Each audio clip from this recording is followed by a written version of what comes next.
Lesson 60, Too Early and Too Late. In this last lesson, we'll talk about being punctual. First of all, listen to the text and answer this question. Why did the young girl miss the train? Punctuality is a necessary habit in all public affairs in civilized society. Without it, nothing could ever be brought to a conclusion. Everything would be in a state of chaos. Only in a sparsely populated rural community is it possible to disregard it. In ordinary living, there can be some tolerance of unpunctuality. The intellectual, who is working on some abstruse problem, has everything coordinated and organized for the matter in hand. He is therefore forgiven if late for a dinner party. But people are often reproached for unpunctuality when their only fault is cutting things fine. It is hard for energetic, quick-minded people to waste time, so they are often tempted to finish a job before setting out to keep an appointment. If no accidents occur on the way, like punctured tires, diversions of traffic, sudden descent of fog, they will be on time. They are often more industrious, useful citizens than those who are never late. The over-punctual can be as much a trial to others as the unpunctual. The guest who arrives half an hour too soon is the greatest nuisance. Some friends of my family had this irritating habit. The only thing to do was ask them to come half an hour later than the other guests. Then they arrived just when we wanted them. If you are catching a train, it is always better to be comfortably early than even a fraction of a minute too late. Although being early may mean wasting a little time, this will be less than if you miss the train and have to wait an hour or more for the next one. And you avoid the frustration of arriving at the very moment when the train is drawing out of the station and being unable to get on it. An even harder situation is to be on the platform in good time for a train and still to see it go off without you. Such an experience befell a certain young girl the first time she was traveling alone. She entered the station 20 minutes before the train was due. Since her parents had impressed upon her that it would be unforgivable to miss it, and caused the friends with whom she was going to stay to make 2 journeys to meet her. She gave her luggage to a porter and showed him her ticket. To her horror, he said that she was 2 hours too soon. She felt in her handbag for the piece of paper on which her father had written down all the details of the journey and gave it to the porter. He agreed that a train did come into the station at the time on the paper and that it did stop, but only to take on mail, not passengers. The girl asked to see a timetable, feeling sure that her father could not have made such a mistake. The porter went to fetch one and arrived back with the station master, who produced it with a flourish and pointed out a microscopic O beside the time of the arrival of the train at his station. This little O indicated that the train only stopped for mail. Just at that moment, the train came into the station. The girl, tears streaming down her face, begged to be allowed to slip into the guard's van. But the station master was adamant. Rules could not be broken. And she had to watch the train disappear towards her destination while she was left behind. So why did the girl miss the train? Because the train she wanted to catch was a mail train, not a passenger train. Poor girl, her parents had tried so hard to make her first journey successful. But her story is only a part of this text. This text is actually about punctuality. The text starts with a familiar argument that punctuality is necessary in civilized society. But notice that it presents a lot of arguments going against it. For example, The author says that only those people who don't want to waste time will allow very little time to keep an appointment. But unexpected situations will often make them late. The author argues that they are more useful citizens than those who are never late, and he calls those who always arrive at an appointment too early as the greatest nuisance. Of course, in the second paragraph, he says that if we are traveling, better allow enough time, or better be too early than too late. And then he gives us the example of this girl who was punctual but still missed the train, indicating that sometimes punctuality can fail us. So in a sense, this text is more about the complexity of punctuality. Let's first look at some language points. Only in a sparsely populated rural community is it possible to disregard it. Only here is put at the beginning of the sentence, so that you see there's an inversion. 所以我们看到句子有倒装。Its normal order should be, it is possible to disregard it only in a sparsely populated rural community. A sparsely populated rural community is one with a small number of population. Sparsely means a small number scattered in a large area. For example, the area is sparsely inhabited because the land is poor. 因为土地贫瘠，所以这个地区人口稀少。Our house is still sparsely furnished, which means our house doesn't have too many pieces of furniture right now. Is it possible to disregard it? Disregard means ignore. The usual collocations include disregard a habit, or disregard social conventions, or disregard customs. Here it is disregard the convention of punctuality. Some tolerance of unpunctuality, the opposite of punctuality, and punctuality appears as the first word in this text. Punctuality is a necessary habit in all public affairs in civilized society. Its adjective form is punctual, being on time. For example, one is expected to be a punctual person in civilized society. The intellectual who is working on some abstruse problem has everything coordinated and organized. An intellectual is a highly educated person whose major works are involved with studying or careful thinking. 相当于中文的知识分子。Intellectual is also the adjective of intellect. Intellect refers to the ability to think intelligently, 理性或者说智性。For example, your writing should appeal more to the intellect than the emotion.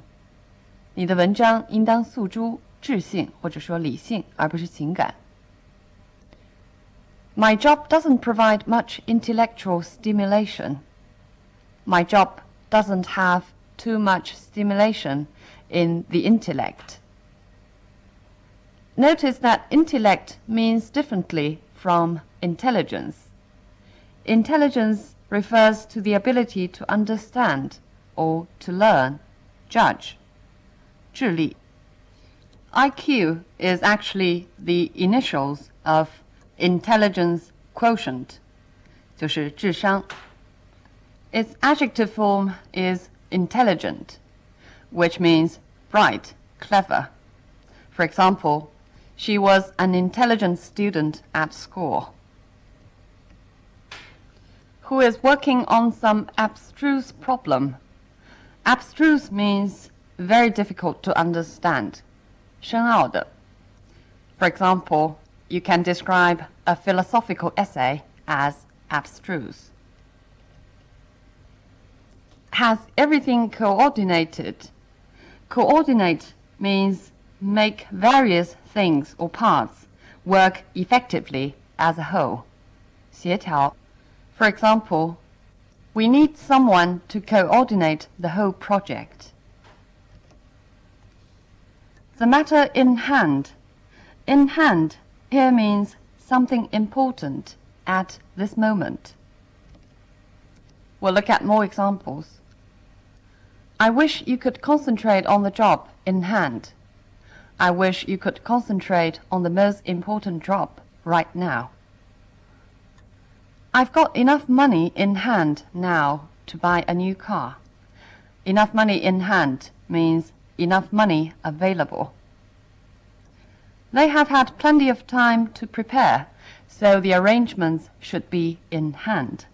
In hand here means ready. Their only fault is cutting things fine. Cut things fine means allow very little time or money to do something. For example, she arrived 10 minutes before her flight, so she was cutting a bit fine. Before setting out to keep an appointment. Keep an appointment means to remember to go to an appointment that you have already made. Let's look at more examples about how to use the word to express different things related to an appointment. I'd like to make an appointment with Dr. Wilson, please.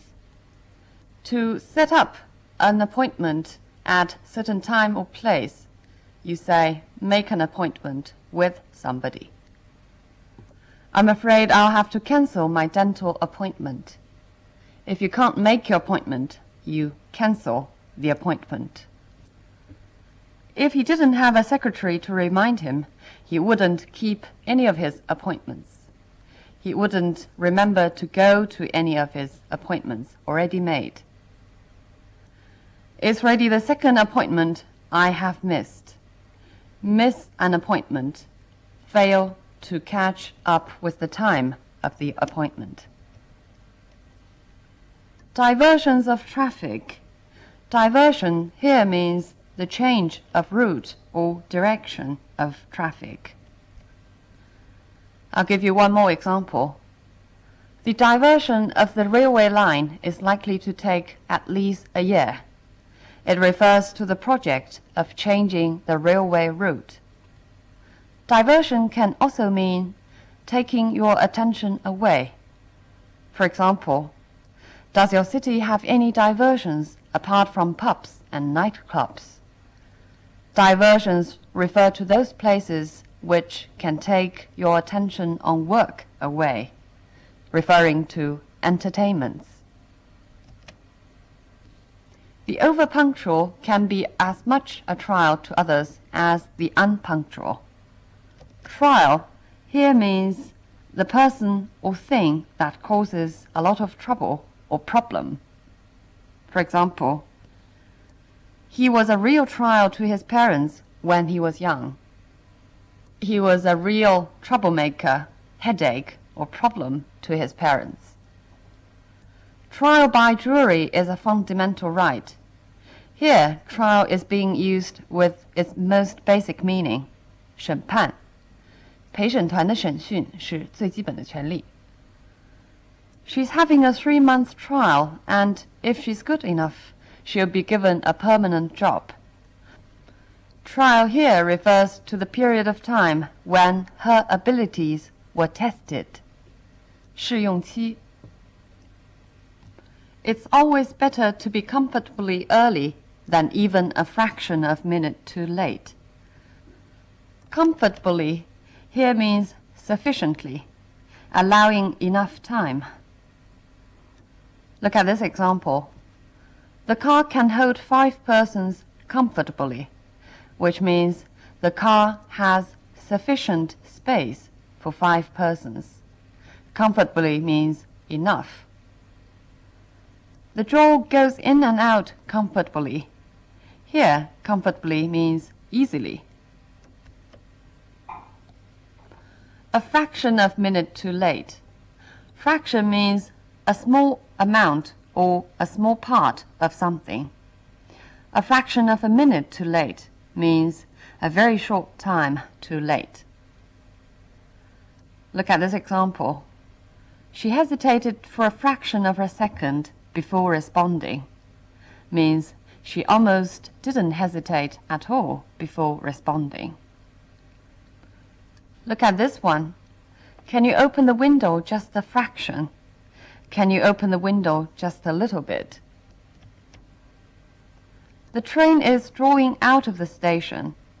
Draw out is often used to describe vehicles moving out.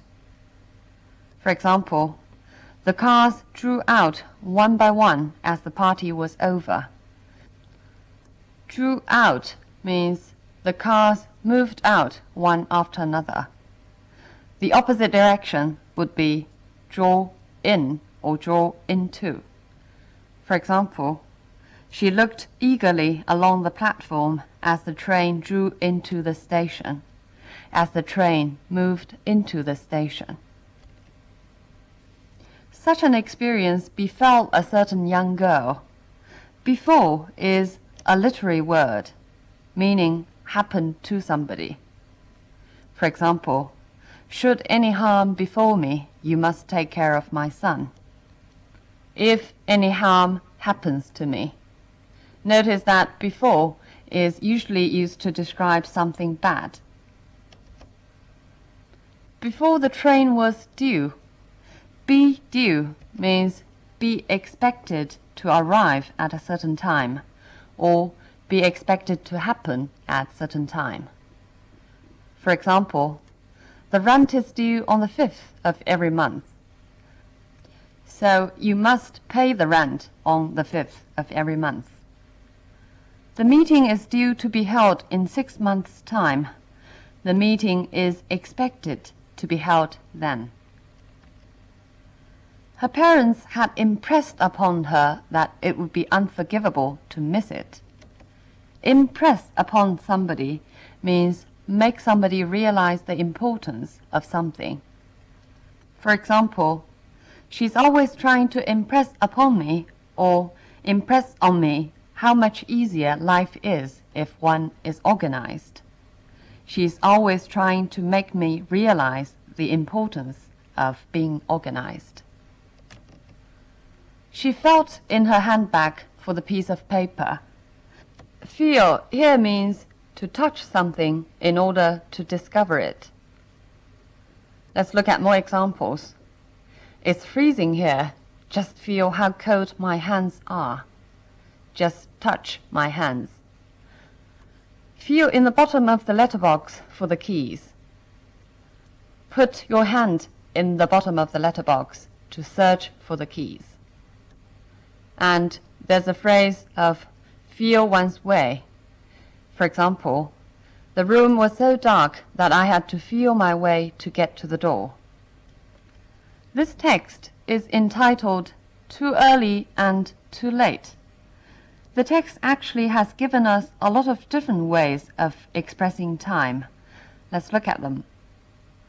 The overpunctual can be as much a trial to others as the unpunctual.